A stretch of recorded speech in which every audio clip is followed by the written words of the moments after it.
In 1826, my great-grandfather Thomas Ellis and his brother John sailed along the coast until they came to a tiny inlet called Caplin Cove. Here they built their houses close together and close to the sea. At that time, the land was quite wooded, and foxes would come to the water's edge. I was born on October 7th, 1926, at my parents' home.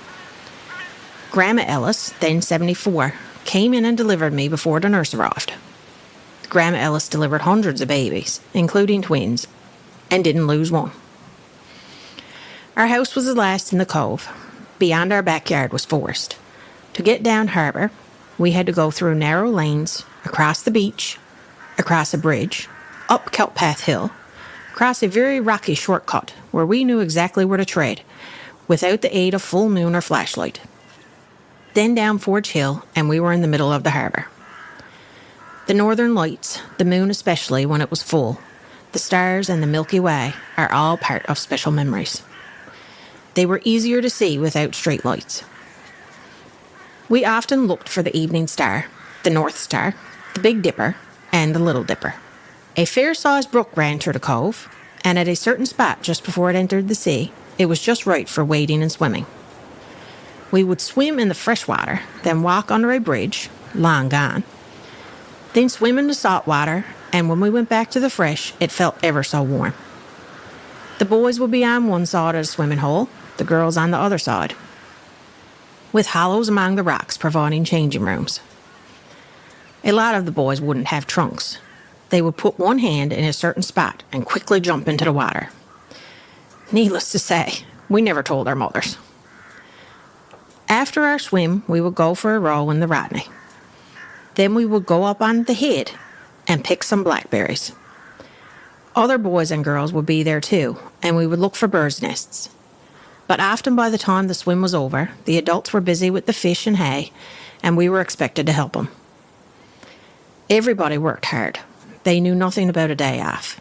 That was why Sunday was such a special day. The grandparents' homesteads are long gone now.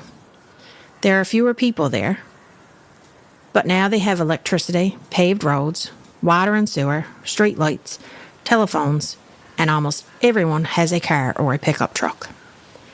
The house that got built in a hurry by the two brothers while they were busy earning a living, fishing and farming, is still there and in good condition. Hey, my name is Jana King-Noonan. I was born and raised in Hants Harbour on Forge Hill. Lived away after high school, like many of us do, in the big city. After we had our two children, we decided to move back home. Was lucky I was allowed to have a cat growing up, but since moving back to Hants Harbour, we've got our own little hobby farm, or big hobby farm. After moving away from Hants Harbour, whenever we came back on the weekends or holidays, I'd always take a trip up in the Cove. I just loved it up there. It was almost like stepping back in time going up there. So yeah, that's why as soon as I saw the saltbox house on the market, I made an offer. What about your kids? Like, your kids now are getting to grow up in Caplin Cove. How does that make you feel? It's nice having a safe place for them to grow up where they don't have to worry about traffic or crime, really. They're just free, basically. And that's just normal for them. They don't know how to operate an escalator when they go to the mall in St. John's. Oh my God, we were in there one day and I got out and I thought they were following me. And I'm looking back and they're still stood up like deer in the headlights looking, and there's a couple there, this man and woman, and they were like helping them on, right? And I was like, oh my God. And when they got to the bottom, I looked at them, I said, so what happens when you take bay kids to the city? Sin. They still struggle with the escalators.